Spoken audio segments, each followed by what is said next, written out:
الله الحمد لله رب العالمين والصلاة والسلام على سيد الأنبياء والمرسلين محمد وآله وصحبه أجمعين أما بعد أعوذ بالله من الشيطان الرجيم بسم الله الرحمن الرحيم يا أيها الذين آمنوا قوا أنفسكم وأهليكم نارا وقودها الناس والحجارة صدق الله العظيم وقال النبي صلى الله تعالى عليه وسلم ألا كلكم راع وكلكم مسؤول عن رعيته أو كما قال عليه الصلاة والسلام وعلى آله وصحبه أجمعين.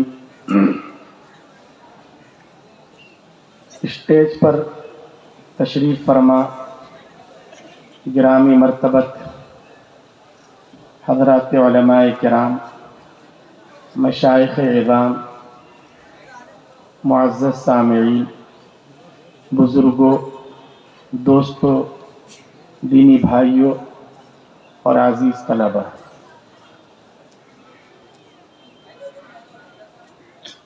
آپ حضرات کافی دیر سے دین کی، خیر کی، علم و معرفت کی اور اصلاح کی باتیں سن رہے ہیں. ہمارے بزرگوں نے، ہمارے اساتذہ نے آپ کے سامنے جو باتیں رکھی ہیں،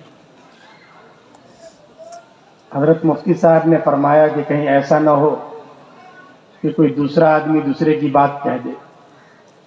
تو یہاں تو ہمارے پاس تو کچھ بھی نہیں ہے، جو کچھ ہے وہ انہی بزرگوں کا ہے. اس لیے جو باتیں آئیں گی ممکن ہے وہ مکرر ہی ہوں.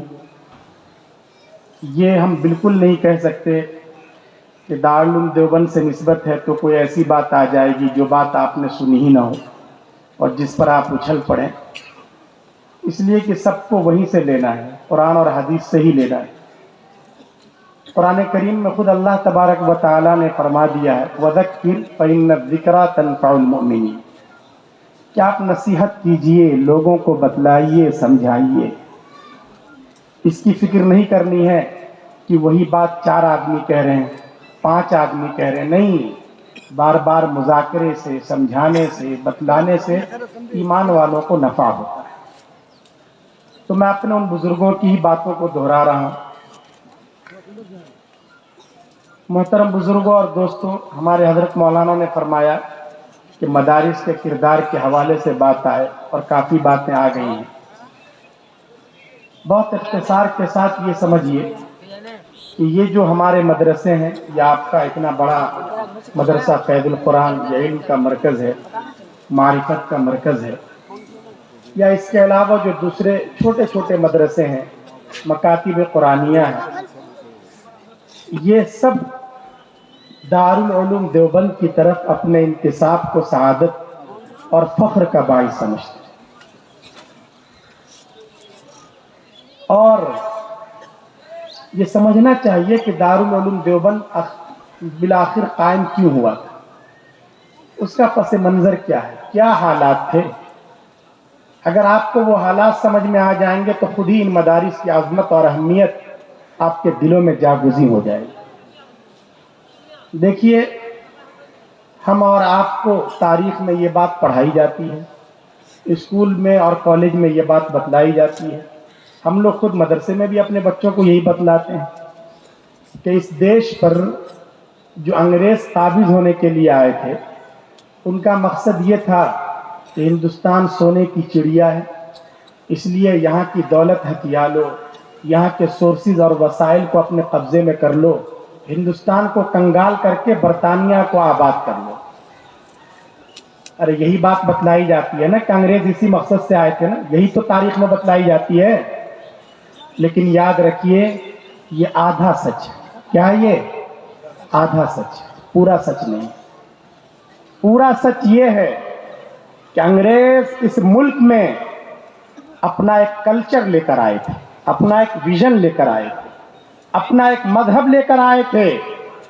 ان کے پاس ایک فکر ہے، ایک مشن ہے.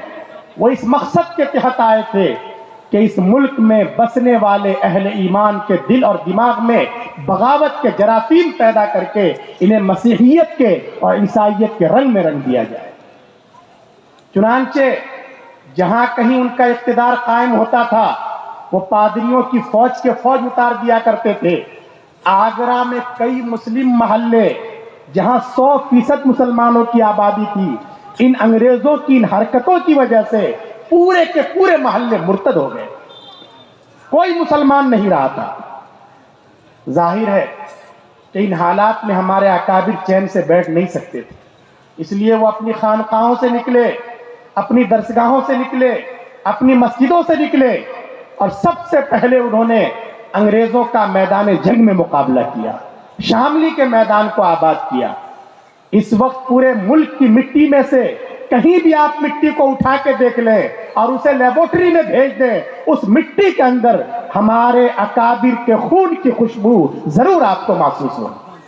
ہمارے بزرگوں نے یہ قربانیاں دی ہیں، انگریزوں کے ساتھ براہ راست مقابلے ہوئے، امیر المؤمنین بنے ہیں، میمنہ اور میسرہ کے افسران بنائے گئے ہیں، لیکن ہمارے اکابر سمجھ گئے کہ اس وقت میدان جنگ میں شکست دینا انگریزوں کو اتنا آسان نہیں، اس لیے تحریک میں بصیرت پیدا کرتے ہوئے ہمارے بزرگوں نے یہ کوشش کی کہ کم از کم اگر ہم ان کے پیر کو یہاں سے نہیں اکھاڑ سکتے تو ان کا جو اصل ایم اور مقصد ہے کہ یہاں پورے ہندوستان میں مسیحیت کے رنگ کو عام کر دیا جائے، کم از کم اس کا مقابلہ کیا جائے۔ چنانچہ نسلوں کے دین، ایمان اور عقیدے کی حفاظت کے لیے بزرگوں نے سر جوڑ کر بیٹھنے کے بعد دارالعلوم قائم کی۔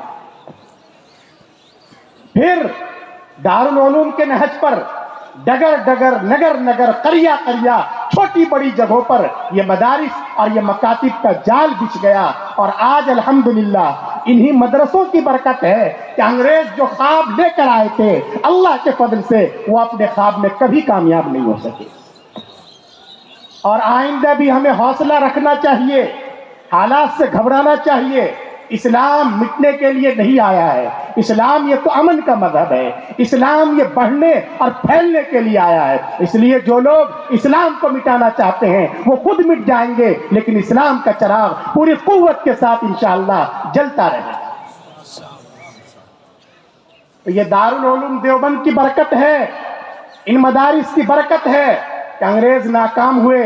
الحمدللہ آج آپ کے چہروں پر داڑھیاں ہیں، آپ کے سر پر ٹوپیاں ہیں، مسجد کے اونچے اونچے منارے ہیں، یہ مدارس کی بڑی بڑی عمارتیں ہیں، یہ ان بزرگوں کی محنت ہے۔ خدا کی کروڑوں رحمتیں ہوں ان کی تربت پر، اگر ان کی محنت نہ ہوتی، ان کی بصیرت نہ ہوتی تو یہ بھی اسپین بن چکا ہوتا اور ہماری نسلیں دین اور ایمان کو فراموش کر چکی ہیں۔ اس لیے جن کے پاس بھی ایمان ہے اور جنہیں اپنے ایمان سے محبت ہے، ان کی گردنیں ہمارے بزرگوں اور ان مدارس کی عظمت کے سامنے جھکی ہوئی۔ پھر مدرسے کا مسئلہ یہ تھا کہ وہاں صرف اہل طلب آ رہے ہیں، جو ایک بڑی تعداد بے طلبوں کی ہے، ان تک کیسے ایمان کا چراغ جلا کر اس کی روشنی پہنچائی جائے۔ اسی دارالعلوم دیوبند کے جو پہلے استاد اور پہلے صدر المدرسین ہیں شیخ الہند حضرت مولانا محمود حسن دیوبندی رحمت اللہ علیہ، ان کے پاس پڑھنے والے ایک طالب علم ہیں کاندھلا کے رہنے والے، وہ اس فکر میں ہمیشہ غلطاں رہتے تھے، تڑپتے تھے، راتوں کو نیند نہیں آتی تھی۔ شیخ الہند کے ہاتھ پر وہ بیعت بھی ہوئے، اور پھر دارالعلوم سے نکلنے کے بعد انہوں نے حالات کو دیکھ کر یہ تجزیہ کیا اور دعوت و تبلیغ کی تحریک اللہ نے ان کے ذریعے برپا کی، جس کے ذریعے گھر گھر اسلام کا، ایمان کا اور ہدایت کا پیغام پہنچا۔ اس کے ساتھ ضرورت تھی مسلمانوں کو ملی مسائل کے لیے ایک مشترکہ پلیٹ فارم کی، اس کے لیے اللہ پاک نے جمعیت علماء ہند کو وجود بخشا۔ تو اس طرح یہ مدارس، یہ دعوت و تبلیغ کی تحریک، یہ جمعیت، یہ سب ہماری محسن جماعتیں ہیں، ہمیں ان کے احسان کو جاننا اور سمجھنا چاہیے۔ اور جیسے اس وقت کے حالات تھے، لوگوں کے دین اور ایمان کی حفاظت کا مسئلہ تھا، آپ یقین مانیے اس وقت حالات اگر اس سے زیادہ نہیں تو کم از کم اس سے کم خراب نہیں ہے۔ اس وقت جو سب سے بڑا مسئلہ ہے وہ ایمان کی حفاظت کا مسئلہ ہے. اس بات کو اچھی طرح سمجھیے. جس طرح کتنے تیزی کے ساتھ آ رہے ہیں اور ہمارے عقیدے پر، فکر پر حملہ ہو رہا ہے. لوگ چھوٹے چھوٹے فائدے کے لیے آدھار کارڈ یا یہ کہ آیوشمان کارڈ بنانے کے لیے لوگ اپنا نام تک بدل ڈالتے ہیں. لوگ تھوڑی سی سرکاری اسکیموں سے بینیفٹ اٹھانے کے لیے، فائدہ اٹھانے کے لیے اپنے مذہب کا سودا کر لیتے ہیں. ہمارے جوان بچے جب وہ کوچنگ کے لیے جاتے ہیں، ہماری بچیاں کالج سے باہر نکلتی ہیں، کسی سے بھی آنکھیں چار ہوئیں اور پھر یہ عشق انہیں اس انجام تک پہنچا دیتا ہے کہ وہ اپنے دین اور مذہب کو ہی چھوڑ دیں. تو یہ فتنوں کا زمانہ ہے. آئندہ کیا حالات آئیں گے کچھ نہیں کہا جا سکتا. اس لیے لوگوں یاد رکھو، ہم میں سے ہر ایک کی ذمہ داری ہے کہ ہم خود اپنے ایمان کی حفاظت کی فکر کریں، اپنے نسلوں کے ایمان کی حفاظت کی فکر کریں. ہمارے پاس کیا ہے؟ ہمارے پاس کچھ نہیں ہے. ایسا نہیں ہے کہ مسلمانوں میں بہت سارے ملٹی ملینر ہیں اور بہت زیادہ ارب پتی ہیں. چند لوگ ہیں. یا یہ کہ مسلمان سیاسی اعتبار سے کوئی طاقت رکھتے ہیں؟ بالکل نہیں. لیکن ہمارے پاس جو سرمایہ ہے، اللہ نے کسی اور کو یہ مایہ عطا نہیں کی ہے. وہ ایمان کی مایہ ہے، وہ ہدایت کی مایہ ہے. یہ سب سے قیمتی دولت ہے. ایمان وہ دولت ہے کہ اللہ تبارک و تعالیٰ نے جو مرنے کے بعد جنت بنائی ہے، وہاں کی نعمتیں ہیں، وہاں کی حوریں ہیں، وہاں کے غلماں ہیں. یہ صرف ان لوگوں کے لیے ہے جن کے پاس ایمان کا ویزا اور ایمان کا پاسپورٹ ہے. لیکن اگر کوئی بہت بڑا ملٹی ملینر ہو، بہت بڑا ڈونیٹر ہو، بہت زیادہ صدقہ اور خیرات کرتا ہو، لوگوں کی سیوا کرتا ہو، غریبوں کے کام آتا ہو، لیکن اگر اس کے پاس ایمان نہیں ہے، ہو سکتا ہے دنیا میں لوگ اسے شاباش دے دیں اور اس کے نام کی تختیاں چوراہے پر لگ جائیں، اسے کچھ پرائز بھی مل جائے، کچھ ایوارڈ بھی مل جائے، لیکن آخرت میں وہ اللہ کا مجرم ہے، وہ کافر ہے، باغی ہے. اللہ کی بنائی ہوئی جنت میں اس کے لیے نو انٹری ہے. اس کے لیے اللہ نے جو جہنم بنائی ہے اسے جہنم کی دہکتی ہوئی آگ کے حوالے ہونا پڑے. اس لیے ایمان ہمارے لیے سب کچھ ہے. سب سے قیمتی متاع یہ ایمان ہے. یہ مدارس اسی ایمان کی حفاظت کے لیے قائم کیے. وہ حضرات قابل مبارکباد ہیں جن کا ان مدرسوں سے تعلق ہے. ماشاءاللہ یہاں ہمارے بچے جو پڑھتے ہیں ان مدرسوں میں، ان بچوں کو ایمان سکھلایا جاتا ہے، ان بچوں کو توحید سکھلائی جاتی ہے، ان بچوں کو اخلاق سکھلائے جاتے ہیں، ان بچوں کو مرنے کے بعد والی زندگی کے بارے میں بتلایا جاتا ہے. اور یہ چیزیں بہت اہم ہیں. یاد رکھیے، ماں باپ نے پوری زندگی سنگھرش کیا، اپنا سب کچھ قربان کر دیا، بیٹے کو ڈاکٹر بنا دیا، بڑا سے بڑا عہدہ دلا دیا. لیکن جب ابا جان کا انتقال ہو رہا ہے اور ابا جان کا جنازہ رکھا ہوا ہے تو بیٹے کو یہی پتا نہیں کہ جنازے کی نماز میں دعا کون سی پڑھنی ہے. کیا کہہ کر اللہ سے اپنے والد صاحب کے لیے مغفرت کی دعا کریں. اگر یہی پتا نہیں ہے تو پوری زندگی اس کی بیکار گئی. اس کی اولاد پھر کس کام کی ہے. اس لیے دینداری بنیاد ہے. اپنے بچوں کو دیندار بنانا ہے، اخلاق حسنہ سے سنوارنا ہے. ہم یہ نہیں کہتے کہ آپ اپنے بچوں کو ڈاکٹر نہ بنائیں، انجینئر نہ بنائیں. اس لیے کہ جس طرح ہماری قوم کو حضرت مولانا ممتاز صاحب جیسے بابصیرت عالم دین کی ضرورت ہے، حفاظ کی ضرورت ہے، عالموں کی ضرورت ہے، مفتیوں کی ضرورت ہے، قاضیوں کی ضرورت ہے، اسی طرح ہماری قوم کو اچھے ڈاکٹرز چاہیے، اچھے لائرز چاہیے، اچھے انجینئرز چاہیے، اچھے ڈگری ہولڈرز چاہیے. لیکن ہم جو بات آپ سے کہنا چاہتے ہیں وہ یہ کہ ہم کچھ بھی ہوں لیکن اپنے بچوں کے دل اور دماغ میں یہ بات بٹھا دیں کہ وہ پہلے اور آخری نمبر پر صرف اور صرف محمد عربی صلی اللہ علیہ وسلم کے غلام ہیں اور یہی ان کی سب سے بڑی پہچان. اس لیے ہمیں اپنے بچوں کی تربیت اس طرح کرنی ہے. ورنہ اگر ہم نے اپنے بچوں کو اچھے اسٹینڈرڈ سے انگلش میڈیم اسکول میں داخل کرا دیا لیکن اپنے بچوں کو توحید نہیں بتلائی، اپنے بچے کو آخرت کے بارے میں نہیں بتلایا، قبر میں کیا سوال ہوگا، کیا جواب دینا ہے، اس کے بارے میں نہیں بتلایا، کل کو وہ بچہ اگر بے دینی کی وجہ سے بڑے ہونے کے بعد کھڑے ہو کر پیشاب کرتا ہے، اگر وہ سوریہ نمسکار کرتا ہے، اگر وہ بھارت کی وندنا کرتا ہے، اگر وہ کفر کرتا ہے، اگر وہ شرک کرتا ہے جس کی پاداش میں اسے جہنم کی آگ کے حوالے کیا جاتا ہے، تو یاد رکھیے وہ تنہا ہرگز جہنم میں نہیں جائے گا، بلکہ اپنے ساتھ اپنے پیارے ماں باپ کو بھی گھسیٹ کر لے جائے گا، کیونکہ جتنا بڑا پاپی وہ ہے اس سے بڑے مجرم اس کے دادا ہیں، اس کے چچا ہیں، اس کے رشتہ دار ہیں۔ انہیں بتلانا چاہیے تھا کہ بیٹے کچھ بھی ہو جائے، ہم ایک اللہ کے علاوہ دنیا کی کسی شکتی کے آگے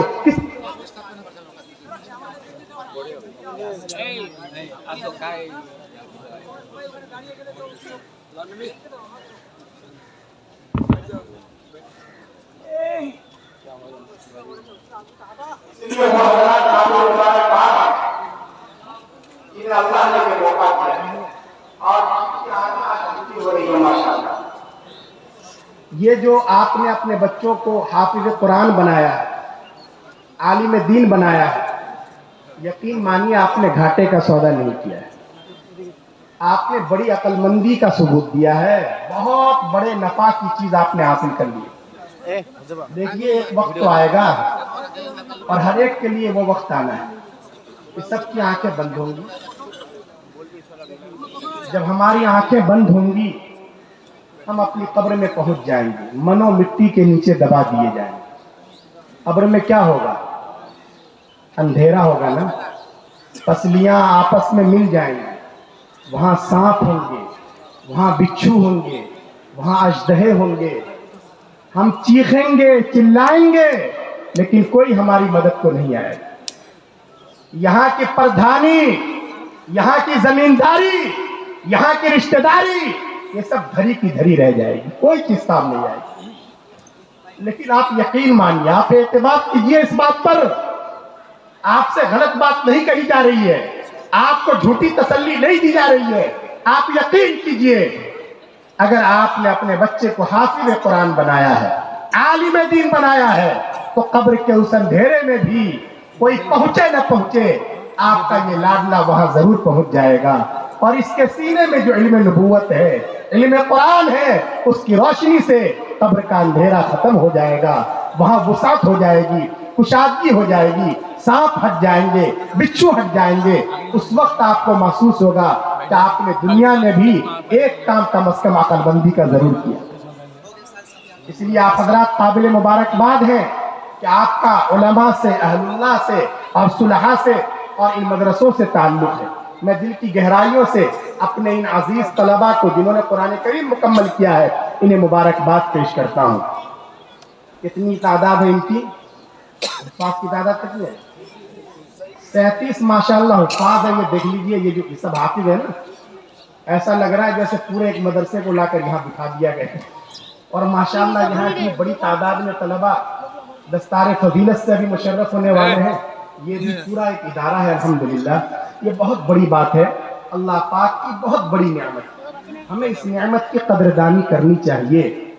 جہاں ایسے مدرسے ہوتے ہیں، کتاب اللہ کی اور سنت کی تعلیم ہوتی ہے، اس علاقے پر اللہ تبارک و تعالیٰ کی طرف سے رحمتوں کا سلسلہ رہتا ہے۔ اس لیے آپ سبھی حضرات قابل مبارکباد ہیں۔ میں دل کی گہرائیوں سے ان عزیزوں کو مبارکباد پیش کرتا ہوں۔ اور جیسا کہ ابھی ہمارے حضرت مفتی صاحب دامت برکاتہم نے فرمایا کہ ہمیں اپنے بچوں کی صحیح تربیت کرنی ہے، ہمیں اپنے بچوں کو سکھانا ہے، ہمیں اپنے بچوں کے اخلاق کی طرف توجہ دینی ہے تاکہ یہ بچے حافظ بنے، عالم بنے۔ اور حافظ اور عالم بننا کوئی ضروری نہیں ہے، لیکن دینداری ضروری ہے۔ اس لیے ضروری ہے کہ مکاتب کے نظام کو زیادہ مستحکم کیا جائے۔ تو میں دل کی گہرائیوں سے اپنے ان طلباء کو مبارکباد پیش کرتا ہوں۔ اور اس تعلیم اور تربیت میں جیسا کہ آپ کو بتلایا گیا، والدین کے کردار کا بہت بڑا دخل ہوتا ہے۔ بھئی ہم میں سے ہر ایک چاہتے ہیں نا کہ ہماری اولاد بھی نیک بنے۔ ارے یہ چاہتے ہیں کہ نہیں چاہتے ہیں؟ چاہتے ہیں نا یہ تو لگ رہا ہے جیسا اب صرف یہ طلباء مخاطب نہیں، آپ حضرات سے میں عرض کر رہا ہوں۔ میں اختصار کے ساتھ یہ کہنا چاہتا ہوں کہ ہمارے بزرگوں نے اس کے لیے 2 نسخے دیے ہیں۔ اگر ہم یہ چاہتے ہیں کہ ہمارے بچے نیک بنے تو 2 کام کرنے کے ہیں۔ کتنے کام کرنے ہیں؟ آپ یہاں سے ان 2 چیزوں کو لے کر جائیے۔ ایک تو یہ ہے کہ اگر ہم چاہتے ہیں کہ ہمارا لاڈلا نیک بنے، اللہ والا بنے، سینکڑوں میں ایک بنے، تو اس کا خیال رکھنا ہے سب سے پہلے کہ اس کے پیٹ میں جو غذا جا رہی ہے، جو لقمہ جا رہا ہے، وہ بالکل حلال ہو،